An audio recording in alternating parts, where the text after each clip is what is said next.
Going live. Hey, everybody, it's showtime. Showtime, and I'm a giant nerd. All right. Do. Oh, yeah.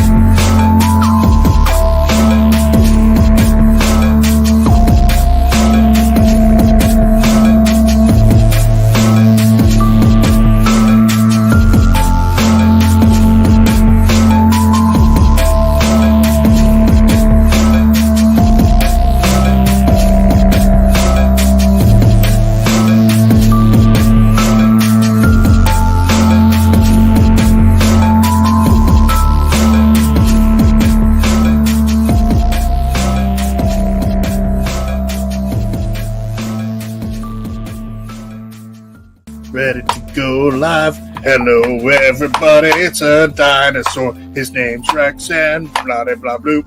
Do do do do do do do. Yeah! This episode is sponsored by Quack Alert. They are ridiculously in love with ducks. I have no clue why, but you know what? It's cool. Hey, everybody. It's Chris from the Charity Board Gamer. I'm excited because I have somebody who's local to me coming in to visit and talk about games and just talk about some of the good that we can do for our actual local community. So I'm excited. So, of course, I've got Mr. Travis Reynolds in here. Travis, say hello. Hello. Glad to be here. If you have any questions as we're going through the chat and as we're talking tonight, please go ahead and put them in the little chat down below, and we will try to highlight them, answer questions for you, talk about some of the latest that's coming from Queen. As well as I want to mention that I did play a game with Travis during my Extra Life event, and I defeated Josh Hale from Meeple Gamers. I just want to make sure that was on the record, so that way I can rub that in later in case he watches later. I mean, that's not a big thing, right? I mean, he's kind of a chump. Yeah, he's kind of, but I mean, I don't want to be that mean towards him. Oh, okay. Yeah, I mean, he's getting old in his age, and so I always mess with him. Is that why he colors his hair green? I think so. I think that's exactly why he colors his hair green. But yeah, so hey, it looks like Amanda is on here. She's a fellow Extra Lifer. Hey, thanks for chiming in and joining in. She's also a fellow West Virginian. Yes, she is. Her and Brian are just amazing. They've helped out, I think, what's the convention that you have around the Flatwoods area? Bonus Round, but they do stuff. They do stuff at both Bonus Round and at the main show of CharCon. Mm-hmm. Yeah, they've helped out with games, and then they've helped out with Extra Life. Or they've done a little bit of both. I think. I think at one point they ran a lot of role playing stuff at Bonus Round because that's what Bonus Round mostly was, mm-hmm. and then they've done some. Maybe some RPGs, but also board games, and then maybe some Envoy stuff. Okay. At CharCon, and then also just having fun. They may have done some Extra Life too at both shows. I'm not sure if they're connected. There's an Extra Life crew out of Morgantown, and I'm not sure if they're connected to that one or if they have their own in like the Clarksburg area. I think they're one of the main chapters. I think is the WVU. I think it's the WV Gamers is what they call themselves now. Those guys have come to both of those shows, so yeah, I'm sure they were helping with them too. Yeah, because they were there at CharCon. They were there at SubasaCon, and I'm trying to think. They were going to try to make it out to HerdCon, but they weren't able to because HerdCon got canceled last year, and so they probably went to what's Dave Humphrey's charity show he does, Mountain State. I think so. PopCon, maybe is that what he calls it? I don't know. No, I don't. Maybe I don't know if they were at PopCon or not. Amanda, were you all at PopCon? Just wondering if you were because I know there's PopCon and then there's the Expo thing that he has Maybe that's the one I'm thinking. The Pop Expo? That's the one I'm thinking. Okay, of, yeah. Gotcha. So, Travis, tell us about yourself. Tell us about what got you into board gaming. And, you've done a lot. You've done things with CharCon. You've actually helped bring a convention to our area so we can actually be able to play games and have fun. You've also been working with Queen Games, and just the journey has been pretty cool hearing about it. But tell everybody else about your experience and your journey. Sure. So to get it out of the way first, my name's Travis, and I'm a Cancer. So literally or figuratively? Sorry. Yes. Yes. So when you're playing a game, maybe. There you go. So I'll kind of split that into layers. So CharCon is the con we started. We've been doing it since 2006. This would have been our 15th year, but hey, thanks. We didn't have a show this year like pretty much everybody. And the way that started was we used to go to Origins, and we still go to Origins every year, but me and a bunch of my friends, we used to go to Origins every year, and we thought we'd really like to be more into the gaming, involved in gaming, because it was a passion for a bunch of us. We were traveling, going to all these shows and stuff, and we thought, hey, let's open a game store. So we looked into that and then decided that's a terrible idea. That's a great way for all of us to lose a bunch of money and not want to be involved in gaming anymore. So then we said, well, what if we start a convention? And myself and my friend Nick Gillespie, who actually lives like right around the corner from here, he and I started up a convention.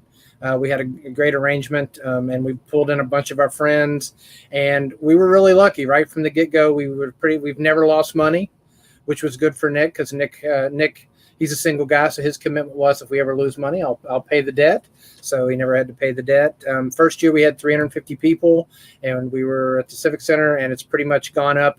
We kind of sort of plateaued. Last year was our biggest year. We were, I think, 850, but we're usually somewhere in the 750 to 800 range.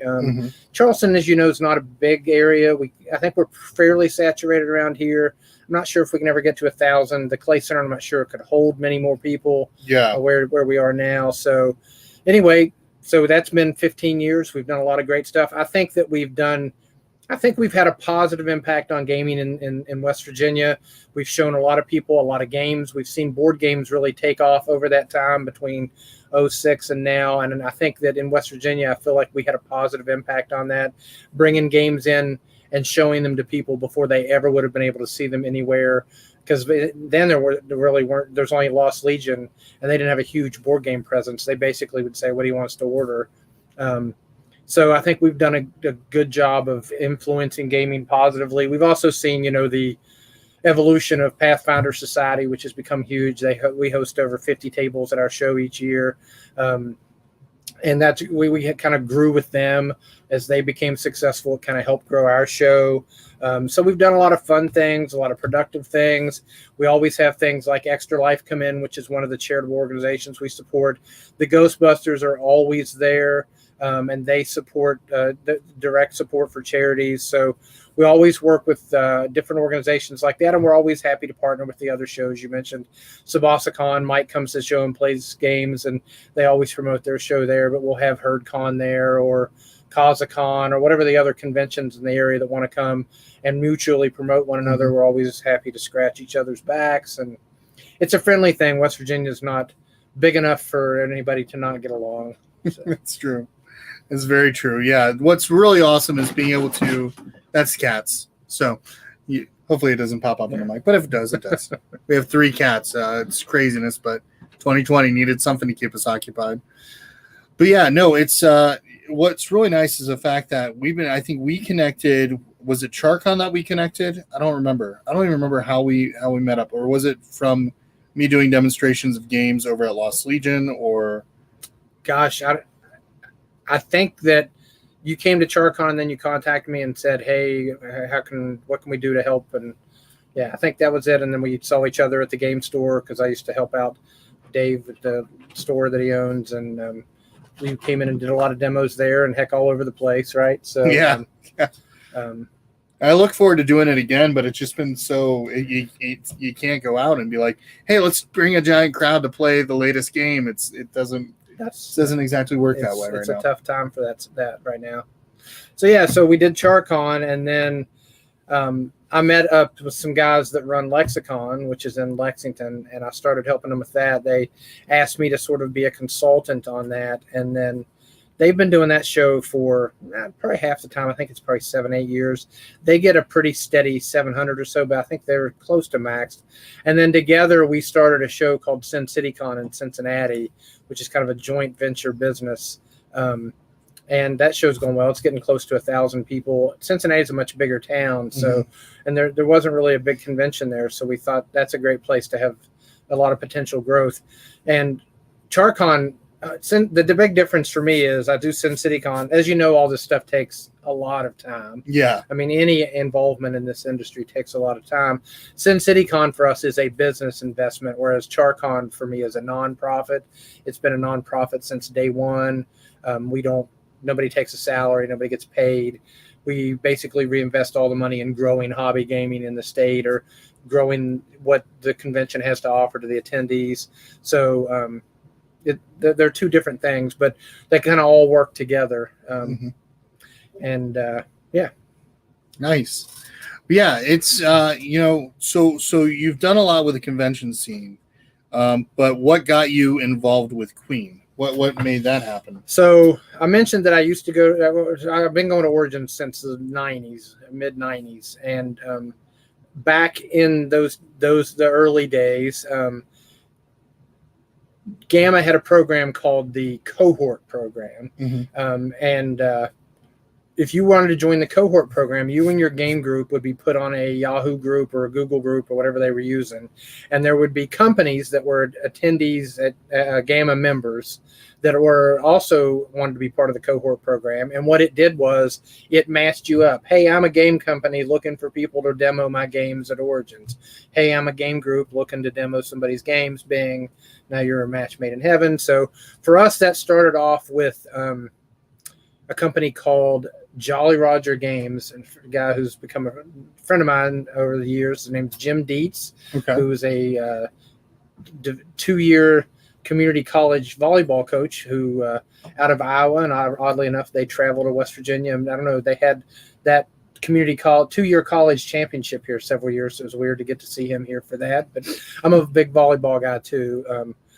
That's just kind of a mutual passion he and I had. But so we went and we taught his games for several years at Origins, and Jim had a lot of reasonably successful games that people that have been around gaming a long time would recognize, like Scream Machine or Great Chili Cook-Off and some other stuff. But then later on, he had some bigger games. He did a game with Richard Lanius called Pirates versus Dinosaurs. And then he did with Jason Matthews and Christian, he did Founding Fathers, which is probably one of their bigger games. But then eventually he sold the company to Upper Deck. I think it's who owns it now. He sold it, and he's kind of doing another thing on the side. But anyway, we started doing that. And then me and some of my friends that worked with me there, we were friends with Mark Kaufman. Mark Kaufman used to be half of Days of Wonder, which was way back before the Fantasy Flight bought him. We knew Mark because I used to go to the Gathering of Friends, which is Alan Moon's invite-only board game thing. Alan Moon's Ticket to Ride designer. Yeah. So Mark, we knew Mark from there. So Mark asked us, well, hey, I'm looking for somebody to demo at Origins. And we said, hey, yeah, sure, we'd love to do that. So now we're doing Jolly Roger and we're doing Days of Wonder. And then I was friends with Sean Brown, who runs Mr. B Games now, and Keith Bloom, who is sort of in and out of gaming now. And they, at the time, were running Eagle Griffin. And they were like, hey, well, why don't you start demoing our stuff? So now we're doing Jolly Roger and Days of Wonder and Eagle Griffin. And I had like a system at this point where we're taking people and we've got a big schedule and we're getting hotel rooms and running a big crew of people to do this. Do you know Mark Spector? I don't know. Grand Gamers Guild? I don't think so. Okay, so Mark, it's funny, Mark actually worked for us when you were doing that. Then he started his own crew to do basically the same thing, and then he started a game company. But with this big crew of people, most of them were West Virginians, right? Which is kind of parallel to what I do with CharCon. You're talking about Mark. Mark, he's been to the thing on the Extra Life events that we've done, I think. I don't think so. Mark's from Michigan. Okay, no, I'm not that Mark. Okay. I'm thinking of a different Mark. He has a Artemis Project is his game. Okay. Extinct. He's got this. Anyway, so then there were some changes at Eagle Griffin. Sean went and just started doing his own company, and Keith moved over to be the U.S. director of Queen Games. And Keith's like, hey, why don't you do some Queen Game stuff? So now we're doing Jolly Roger, Days of Wonder, Eagle Griffin, and Queen, which it gets to be a lot, right? And with Eagle Griffin and Days of Wonder didn't actually vend at Origins. Jolly Roger did, but he had a small booth. With Eagle Griffin, we started kind of doing some actual booth support. And then with Queen, we definitely did booth support. And then we started phasing stuff off. Jim wasn't doing as much, so we stopped doing Days of Wonder, Jolly Roger, and then this and that with Days of Wonder and Eagle Griffin. When Sean was still there, he and I built what's called the Eagle Griffin Wingman, which I think is still an active program for them. It's like the volunteer program that a lot of people have. And they kind of took over their own thing. So we said, hey, we've got enough to do. You guys go ahead and do it. So eventually we were down to just Queen. And then Keith left Queen, and Nikki Pontius worked for Queen. You know, Nikki from Game Night on Board Game Geek. So Nikki worked for Queen, and basically she and I were running the Queen booth at conventions. And I was still a volunteer, although the owner took good care of me, made sure, you know, all my people were taken care of, and hotel rooms, and fed everybody, and everybody was really well taken care of. And we did that for a few years. And then Queen entered into a distribution deal with Asmodee, which was right before all the big changes at Asmodee. So Queen goes into a distribution deal with Asmodee, and then, hey, there's Lance. What? Oh, nice. So then Queen goes into a distribution deal with, and there's Jake. Hey, Jake. Jake's on here. So Queen does this distribution deal with Asmodee, and the idea was they would promote Queen stuff in their booth, and Queen would get a whole section, and they were going to demo it and everything. And shortly after that deal was inked, they bought Days of Wonder, and then they bought Fantasy Flight, and then things were turned upside down. And, you know, understandably to a certain extent, Queen was kind of forgotten about, and our new releases would be like stacks of games in the back that weren't getting demoed. And, you know, that's the one year I didn't go to Origins. I stopped by the show. I happened to be at Kings Island with my family, and I dropped them off and went up to the show for the day. And I told the owner, I said, hey, this stuff's in the back. It's not going to work out for you. So that deal didn't work out for very long. And he eventually took things back. And when he did, he called me and he said, hey, I need you to do this. And at that point I said, if I'm going to keep doing this, I can't keep doing it as a volunteer. There's a bigger time of investment. So that's how I started working for Queen. Yeah.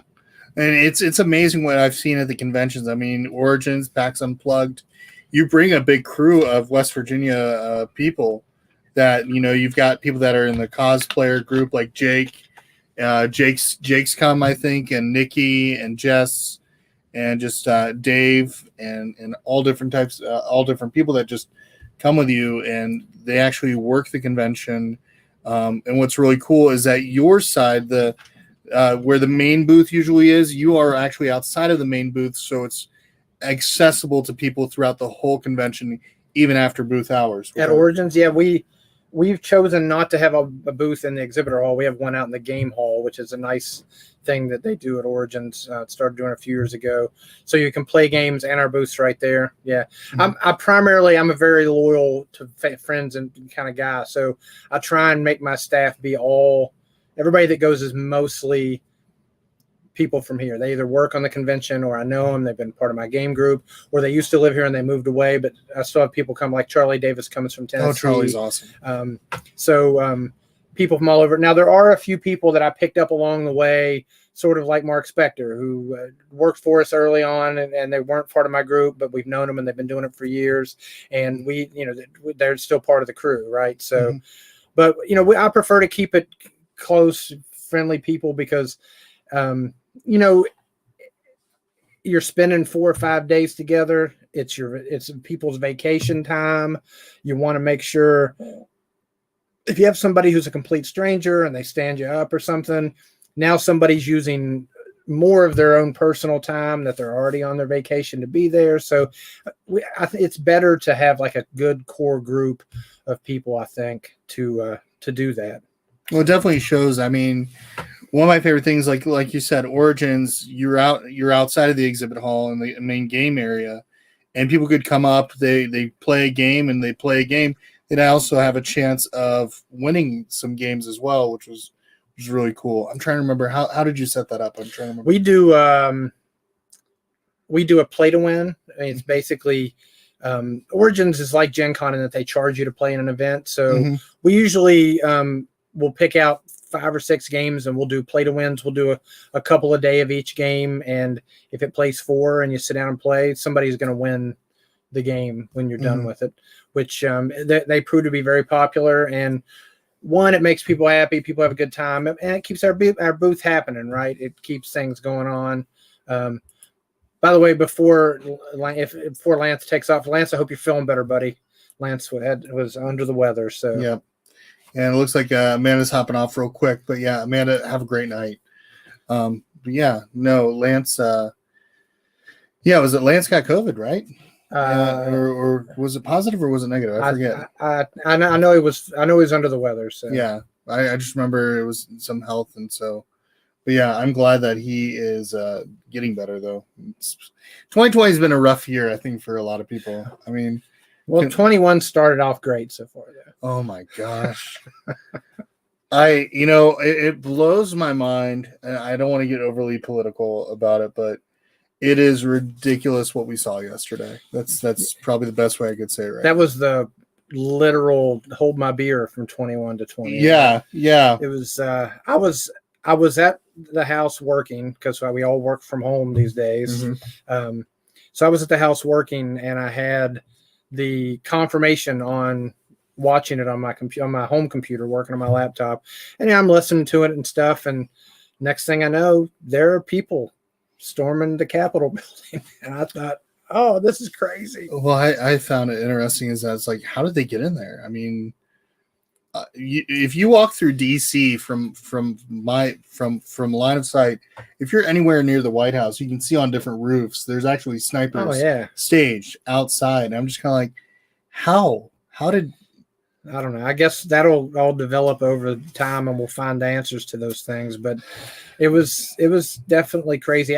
It's one of the craziest things I've ever seen in my life. I mean, yeah, I never thought that's something that we'd ever see. And last night I'm talking to my family, my wife and my daughters about it. And I was very emotional to talk to them about it, to say, this is the bastion of democracy. And that building hasn't been occupied in over 200 years, and yesterday, the Confederate flag was in that building. Yeah. It's a tough time. Tough. Yeah. And what's crazy is just the fact that it's like, how did that get allowed? Yet other things in 2020 were not. I mean, even peaceful protesting last year was led with violence and some issues of that nature. So it does seem to be a very strong contrast, serving as an example of the systemic problems that we have. Yeah, and we've got to work better at it. I think just in general, or else 2021 is not going to get any better. Yeah, it's crazy. Sure. Well, convention wise, so what did Queen do during this past year of 2020 without conventions? How were you able to still get things out there and still make people aware of what's going on? I remember we played, was it Winter Kingdom? Winter Kingdom, yeah. Yeah, we played Winter Kingdom. So I guess we're kind of lucky in that we kickstart pretty much everything these days. Mm-hmm. And this pandemic has kind of served as a pinnacle on steroids example of why we do that. We don't have global distribution. I mean, Queen's a German company. We have U.S. distribution and we have European distribution.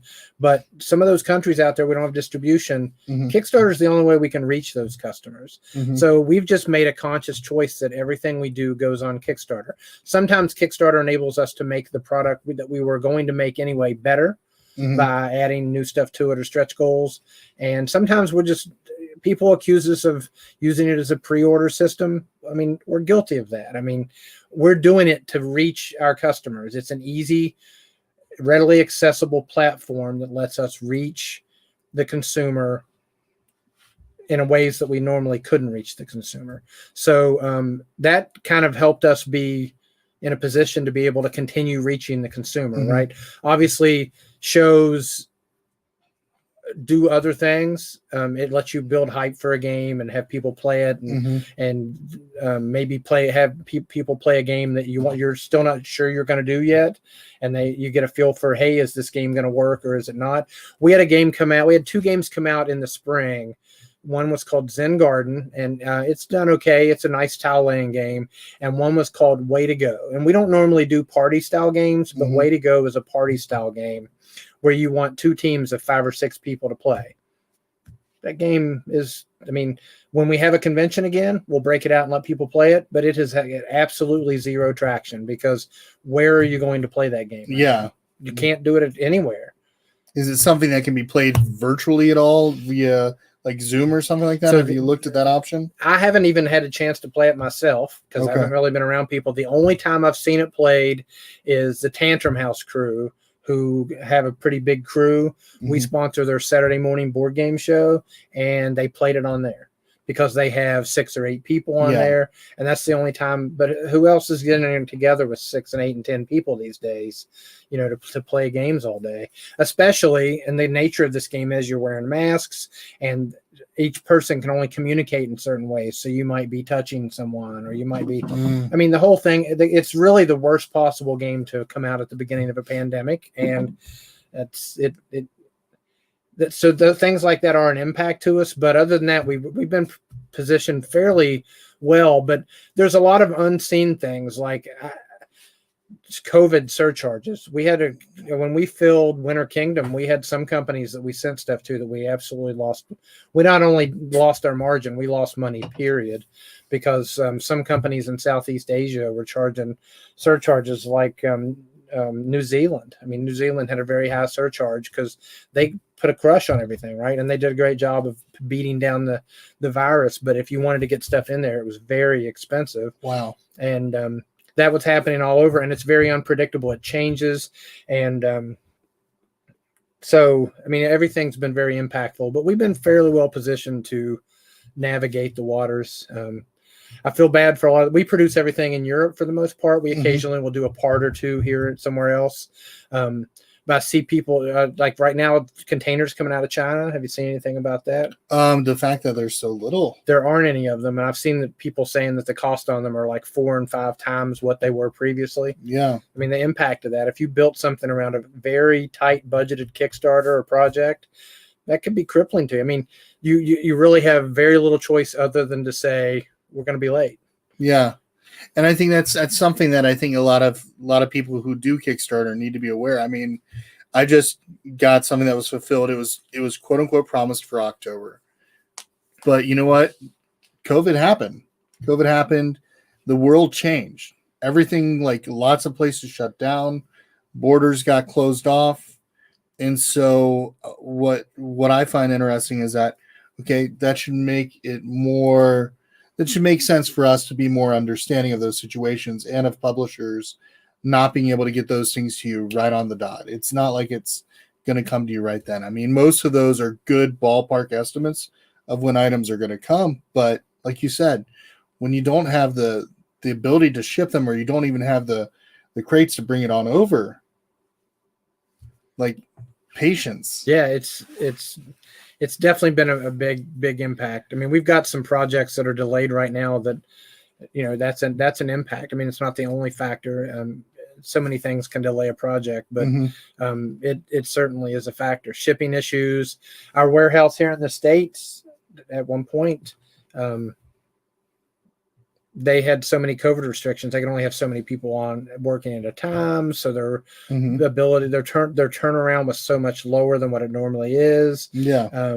They had trouble what normally unloading a container would take a couple of hours, and now it takes a day, or whatever the impacts are. Well, I mean, post office, they were less in manpower to be able to get some stuff out, and that caused delays in shipping and things like that for the holidays. But I feel like they worked their tail off to try to get things to people as much as possible. Absolutely. I mean, I had several things for over the holidays that would just sit there in the postal system and had no update for like 2 weeks, and then it would just show up at my house. Yeah. So, I mean, they definitely, I think that paired with the burden of the election and all the mail-in votes and everything, they just had a busy fourth quarter for them. Yeah. I mean, and I think that there was more, more internet traffic for purchases, I think, last year alone than that's been in prior years, because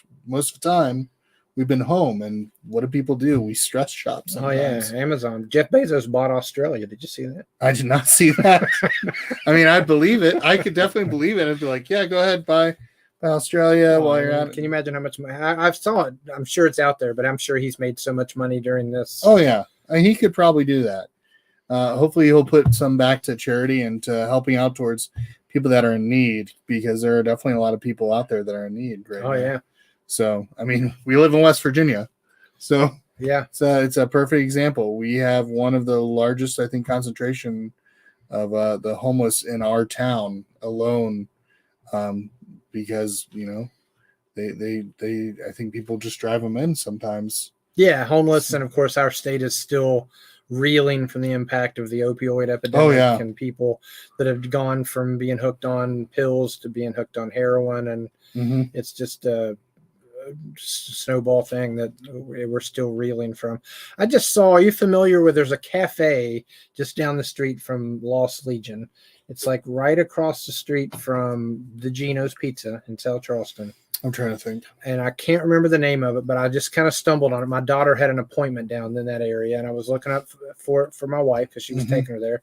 And I thought, what Appalachian Cafe is what it's called. Okay. And they run a program called Reinvigorate or something like that. And they use people who are impacted by the opioid epidemic as baristas and chefs and waitresses and stuff. And they teach them a skill to help them reintegrate themselves back into society and being, operating and functioning on their own. I just saw that the other day, and when I get a chance to get out, I'm gonna have to make sure I go there. Yeah, that sounds awesome, because I think a lot of people need, because some of these people, even the people in the opioid epidemic, some of them don't get addicted because of their own will. Sometimes these people are put into situations where they're actually are forced upon, where it's actually forced upon them, like just give you example, trafficking that happens around the state. So, or you get hurt and you have a surgery or something, and you're taking some pills and they didn't prescribe you right exactly what you need, or the pain was more than what you thought. And next thing you know, you're buying pills for recreational use instead of pain use, and you're hooked. It's crazy, but now I want to check that place out. We need to go get a bite to eat there. Yeah, sure. I'd be up for that. But yeah, I mean, we've got great organizations like Mountain Mission and Union Mission, and they really help out around the area with trying to help with rehabilitation. They've got the women's shelter through Brookside, and they try to bring people to be able to go back into society and find ways back in, which has been awesome, I think, for our community. Tim Phillips, they do sell cheeseburgers. It's knowing that you're the cheapest person that I know, though, it may be too expensive for you. But it'd be worth it if it's going back towards a good cause. I mean, that's the truth to it, because you think about it. I mean, if it's helping these people out, they've got to find ways to continue to help them in their housing, to help them get the proper identification, the work permits, all that stuff. So, yeah, I mean, you think about the homeless population here. One of the hardest things when it comes to bringing people back out of homelessness is helping them get all of their paperwork and stuff that they did not bring with them when they entered different areas. I mean, it's just the idea of, okay, so now we need to find your birth certificate. Where were you born?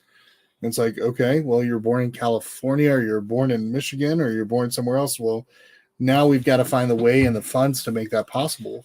Well, and I don't have to deal with them personally. My daughter's a barista at Taylor Books, so she deals with a lot of homeless people. So if she comes home and I hear a lot of stories from her, and it's interesting to hear her talk about dealing with things like, if you have had a long period of drug use, you're probably not functioning at 100%. Or, if you are homeless and you are, say, bipolar or something, chances are you're not on your meds anymore. So trying to help those people in that situation with all those hurdles that you just talked about, and at the same time navigate dealing with the fact that they're not functioning at 100% to be able to help you and answer questions. And you say, here's an appointment to do this, you need to go and do this thing. And then they don't go because they forgot, or they don't have had no intention of going, or because they don't have the motivation to go, right, whatever it might be. Yeah, it's a challenge. For Yeah, sure. because not everything is always firing up and on the Right. synapses, especially after drug use. Sure. Yeah. Which is very true. Yeah, no, it's just wild stuff. I love the fact that we have organizations that do things to try to make a difference. Like we've got right now the idea of the board game hobby, the people in the hobby. You've got a few people in that are part of cosplayers, which goes out to the different hospitals and different charity-based events. And they go out to just kind of bring a little light to some people's lives. And then you've got Dave Humphreys, who and the Ghostbusters, which do a lot with the children's home here in the area. Which I mean, when we talk about the adoption crisis, I think there's about 7,000 in our state, I think right now that don't have a home, that are in foster care. It's kind of an epidemic on its own. I mean, Ghostbusters and cosplayers both, they do a lot, especially around the holidays for families. And then throughout the years, I think Children's Home of West Virginia, they do a lot with foster care and making sure children have the things that they need and helping them get move on to the next day, and having everything. Yeah.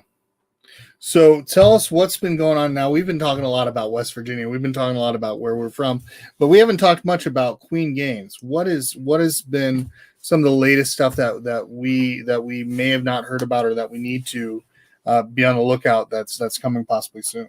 Sure. The biggest project that we've had recently was the Stefan Feld City Collection. If you're in gaming, designer gaming, you probably know who Stefan Feld is. He's a big German designer. We're a German company. We've done a lot of games with Stefan over the years, Amerigo and Roma and Roma 2 and It Happens and Merlin. And so we've done a bunch of games, but we had him at Gen Con couple years, not this past year, but the last time we had a show, and we had already sort of started discussions, and we had some other discussions, and I don't know if Lance is still watching, but Lance he takes credit for this entire arrangement because he did make the suggestion, although it was sort of in the works. But we basically said, you've got a lot of games that people love that aren't in print anymore, like Bruges and Amsterdam, which are not Amsterdam, Macau, which we've now rebranded as Hamburg and Amsterdam. What are you doing with those? So we had a big discussion, and we've put out the Stefan Feld City Collection. It's going to be more than 8 games. We announced it as being more than 8. We've already kickstarted Hamburg and Amsterdam, which is Bruges and Macau. They're redone, new art, new deluxe components. They're going to be super nice. And our development team has been working with Stefan to not only add new content to the game, but hey, what would you have changed if you had to do these games over again? What would you like to be different? What would be an improvement in your eyes? So they've been revamping them. So that's big for us. We've announced the next 2 games, which I would expect that project will be June or sometime like that. I think Hamburg, Amsterdam fulfill in April, May, maybe something like that. The next 2 are going to be New York and Marrakesh, which Marrakesh is a brand new Feld game. And New York is Rialto. And I'm not sure if you ever played Rialto. No, I have but not. The 8+ games, and when I say plus, it's going to be significantly more than 8, is going to be a mix of beloved Feld games that are already out there that maybe need a new print. And then there's going to be new stuff, which everybody wants to see new stuff. And there's a appreciator of Rialto. Steph, how are you? Hey, Steph. It's always nice to see the Meeples of the Rainbow on here. Thanks for jumping in. But yeah, no, I want to play Rialto. So yeah, Steph says hello, Travis. Nice. Yeah, Steph has a great show on Fridays. Have you seen that, the Board Games with Steph show? I have. Yep. She's always happy to play our games, and usually she likes them. So I love Steph. That's awesome. Well, look at that. Yay. I actually played another Feld game we did, which is a standalone we did recently that's not part of the collection, was Coco Pele, and I actually played that live on Tabletop Simulator with Steph and some of her friends. It's a neat game if you haven't had a chance to see it. We've got it on TTS. I'd be glad to show it to anybody. It's different for Feld. when you first look at it and you get taught the rules, you go, this isn't a Feld game, but there's a lot of Feld that's kind of hidden once the game starts, and then the card interaction and the way you can score points, it's sort of hidden. But for a Feld, big point scoring game, it's on the lighter end of that. Okay. But it's a very neat card playing game that I think it's great. Nice. What's playtime of that one? Once you know the game, it's probably 45 minutes. Probably the first time you play, it's probably going to be an hour, maybe a little over an hour. And it scales really well for anywhere from 2 to 4. Okay. So I've always wondered, now a lot of Queen games I've noticed have that 2 to 4 player count. What are some of the games now? You mentioned the party game that's like a 5v5 type style. What are some of the ones that as a family of 5, what are ones that we could be looking out for that Queen Games has had made previously that are about 5 to 6 player counts? So the very number one thing I would say that you would want to play is Alhambra. If you haven't played Alhambra, Alhambra we just did the 15-year anniversary version in a big mega box, which had over the top production and everything. It's been super successful. When it first came out, it won Spiel des Jahres, and it has 6 full expansions and all sorts of stuff. But the base game of Alhambra is, in my opinion, and I mean, this is just me, I think it is one of the cornerstone games in gaming today. I look at it kind of like Carcassonne, Ticket to Ride. I think Alhambra is right there with them, and it is a good family weight game, and it plays up to 6. So anything from 3 to 6 on Alhambra is great. And Steph says Lancaster. Lancaster is a great game. I don't know that I would say that it's a great family weight game. Lancaster's a little heavier game of ours, but many people probably would say, and Steph may be in that group, that it is the best Queen game. It's definitely a little heavier, along with like Feld level stuff, although it's not a Feld game. But Lancaster's another great game. But if you're looking for family stuff, I don't know if I told you this, Steph, that's my favorite Queen game, Show Manager. We actually have talked about that recently. We reprinted it probably 5 years ago, but if we have been talking about doing it again and doing new art. Nice. The art in that game always seems to be creepy. We need to have less creepy art. It's a great game. The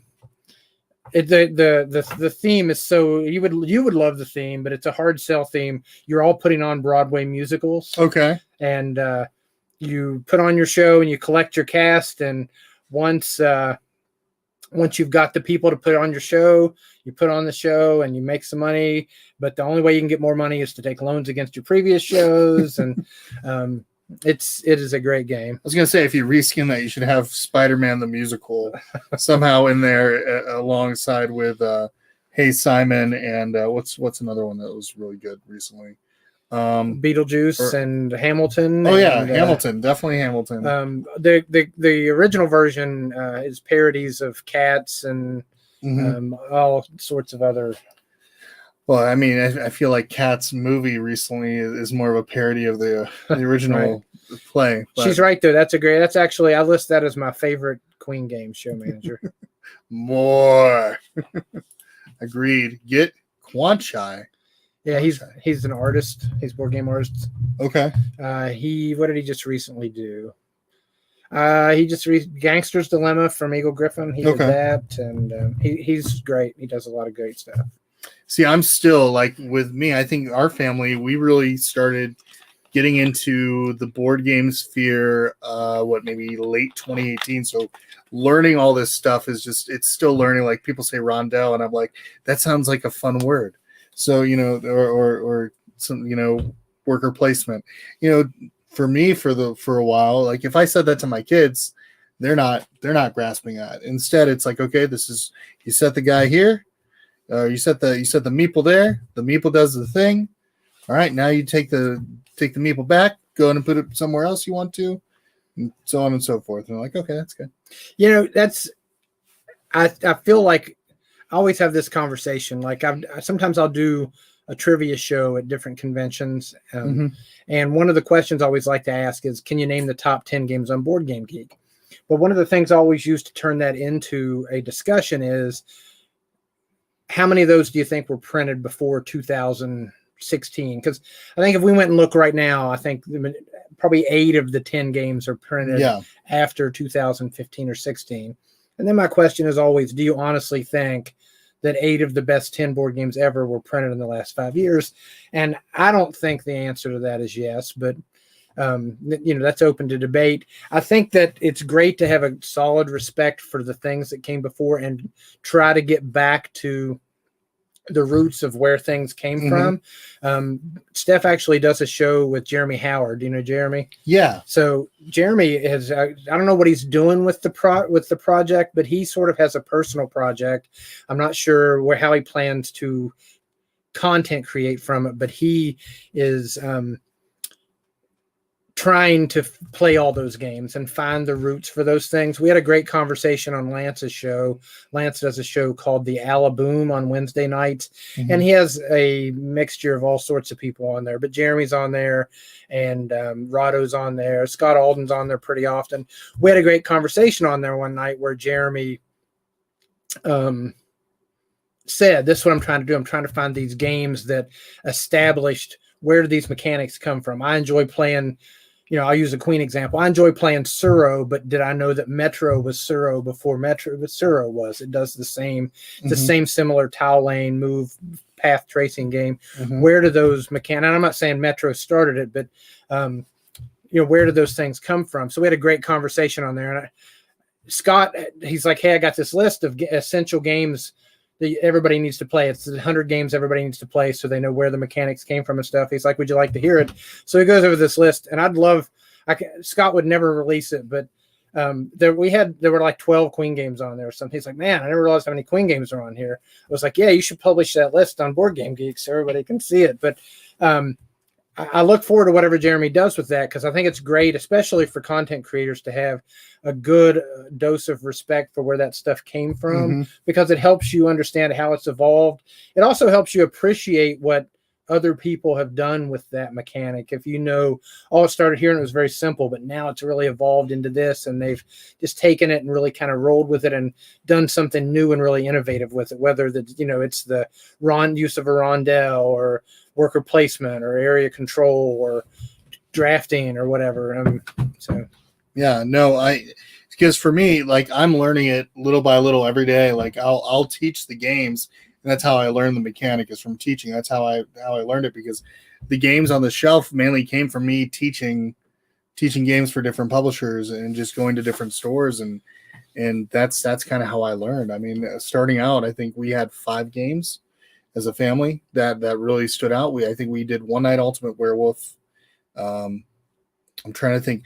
I bought one of my first games was at CharCon 2018. I think I bought what was it? Goodness gracious, I can't even think about the title of it. The kids have it, I think, on their shelf. So it's one with it's one where you're playing the cards, and you move the dragon, you move the prince, and you move the princess kind of around the thing, but it's by Yellow. I don't even remember what it's called.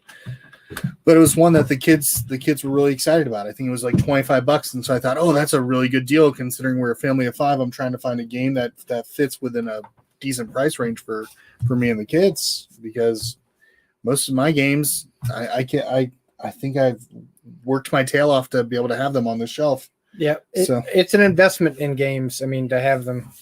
Steph, you should do that. You should talk to Jeremy about his project. Yep. Steph, if you want to put the show that you do with Jeremy, I know not the link won't go through, but if you want to put the title of it and where people can find it, please do that. That'd be great. So, yeah, 3,400 different titles played in my history of gaming in the strategy game world. It is amazing, her list. Like, how many games did you do last year alone? Yeah, Pile of Games podcast, everybody. You want to support Steph and Jeremy Howard, that is really what is that on? Is that just on Twitch, or I thought is that on? Is it on Google Play or like a podcast related show? Because it's Pile of Games podcast. Can they get it on Google Play? Can they get it on Amazon? Let me know. let people know, because I mean that's one I'll just add to my list to listen to tomorrow while I'm working. So. She's a machine. Whenever I see her list, when she says, "Oh, I've played this many games and this many new to me games and all this stuff," I just think, how does she find the time to do all this? She's a machine. Well, I mean, it's amazing. I mean, what's really nice is you'll go on Board Game Geek. Oh yeah, here it is. 1,733 plays in 2020, 500 new to her games. Yep. I don't think I probably didn't play 500 games in the last. She'll tell you this, which makes it even more impressive how much of a machine she is. The more involved you get in this hobby, the less games you get to play. I think the thing that we make it a point to do as a family is we at least try to get two new to us games a week. Just try to, or at least 2 games on the shelf, just kind of play it as a family. Last weekend, I think it was Cubitos. We played Cubitos, which is what AEG.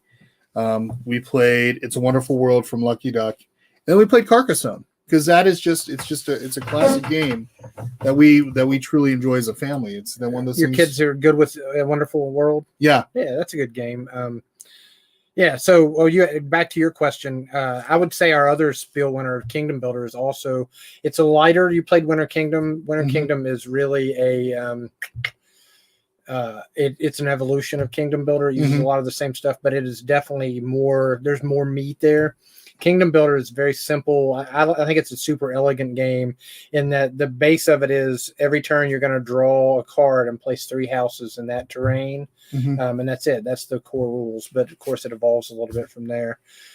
We have lots and I mean, we have tons of family games. I mean, I can always recommend some. You have to let me know what your kids are really into. Most of the games that are on games in general. Just games in general. I kid you not. I think we've been playing. They enjoy things like Cartographers. They enjoy. I think, goodness gracious, we just played Catlantis not too long ago. We're fans of cooperative. We're fans of competitive. We enjoy social deduction. The kids. The nice thing about my kids is they have that well-rounding of variety that they're okay, because it's something fun that we get to do around the table as a family. And I think that's the biggest factor is that, okay, Elijah, my youngest, he might be like, okay, let's play Coup, because he is the most straight-faced player. Got a good poker face. And then, he has an amazing poker face. And then all of a sudden, at the very end, he does not lie throughout the whole game. Does not lie at all. Then he bluffs, and you cannot tell that he is bluffing. And then once that bluff happens, you're out of the game. That's how he plays. Yeah, kids are funny on stuff like that. My youngest daughter, whose name is Emma. I'm not sure if you've met Emma. She goes to Gen Con and Origins with us and works at the cash register and helps Jess. She's 5'0", and she looks like she's 17 now, but she still looks like she's about 11. And I have seen her at CharCon and at golf games and all these different conventions playing Werewolf, where she'll just sit there and she doesn't say much and nobody ever thinks anything. And I mean, 50, 60 person big Werewolf games. And she comes out on top like it very often.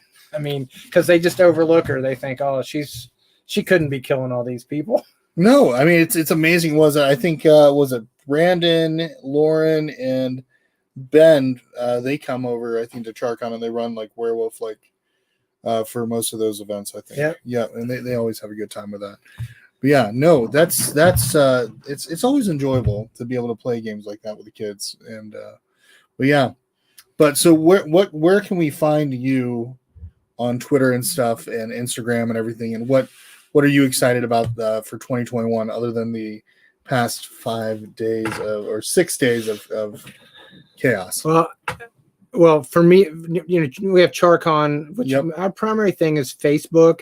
We have a Twitter account, and so just look for us on Facebook. For Queen, we have Queen Games US, and we also have a Facebook page. So those are the places to find for Queen stuff. And you and I talked about this not too long ago with CharCon and Lexicon and Sin City Con coming up later this month. we're going to be doing a virtual convention called Mhm. Epic Demicon, Yep. which is kind of a twist on several things. It's kind of play on the word epidemic. And then a Demicon to me is sort of a convention. So we've got kind of a twist on that. And it's just a virtual thing where we really just want to bring all of our convention family, friends, everybody together to just have a good time.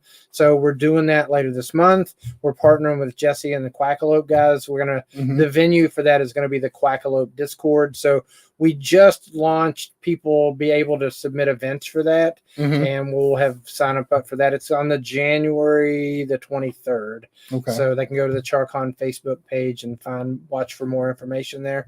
So we're kind of excited about that because we'll get to actually talk to some of the people that we haven't been able to see for at this point a year and a half since the last CharCon. Yeah. I mean, so one of the things I look forward to this year, I guess, is hopefully being able to get back to conventions and seeing people face to face and not having to worry about it. But I'm worried it's not going to happen as soon as we'd like. And when it does happen, I'm worried that people are going to be very hesitant. That the natural, I think we're going to see a lot of attrition and attendance will be way down at conventions because I think there'll be some people who never go to another event like that, right? They're just have it in their head to where I can't manage being around all these people. So, I mean, well, there's a lot of anxiety that goes into a convention too for a lot of people. I mean, yeah. So being able to have that going in with that anxiety already, and then going into a situation where it's like, even though it might be gone, and God bless, I mean, vaccines are going out already, but to go into that situation and be nervous, it's got to be hard. Sure. Yeah. I mean, yeah, it would be hard on a person. Steph, I'll be sure to ask Rajiv about Timbuktu. That's one he and I haven't talked about. I haven't played that game in, gosh, probably 10 years. It's a good game, though. Yeah. Well, Travis, it is a pleasure as always, man. I am glad that you were able to come over to our house, which it's nice. It's nice to have somebody that's nearby. And I look forward to maybe we can get a game at the table sometime next time you come on by. Yeah, that'd be great. Yeah, we could show it off and have some fun. Yeah, I appreciate you having me. It was nice to come over and see your kids upstairs watching TV. Oh yeah, they're zoned out. I think they're watching Once Upon a Time. My wife got them into watching that now, so now they're just kind of, it's that late night zoning out, just watching a show. And I think my daughter, she's working on she's recently, I think she learned more about knitting, or she's making a blanket right now. So we bought her a bunch of yarn and we said, have at it. And so she hangs out up in her room. She's able to relax. She's not stressed out by her brothers. And she's just making a giant blanket right now. And her whole idea is to make this blanket so that way when we're sitting down as a family watching a movie or something like that, we've got a blanket that can just go all the way across the couch. Nice. My son's girlfriend has recently got into knitting, and she's got my daughter into it. I guess it's a good pandemic hobby. Yeah, it's relaxing from the way it is with her. I mean, you just see her relax, and then the cats, they'll come up and they'll just kind of sit around her and just she'll do her thing, and they just kind of like, okay, yeah, I'm going to sit on your blanket and completely make it a problem for you. Yeah. When she finishes, those same cats will be happy to. Oh my gosh, yes. Yeah, we've got a bunch of yarn-based blankets that were made for us ahead of time, and the person that made them for us taught her, and so she was really excited to be able to learn this and do something for herself, which is really cool. Yeah. But yeah, so everybody, once again, thank you all for watching. Remember, if we can gather at the table, we can do the same for a good cause. I'm going to quickly play a little outro thing, and hope you all have an amazing night. Bye. See ya.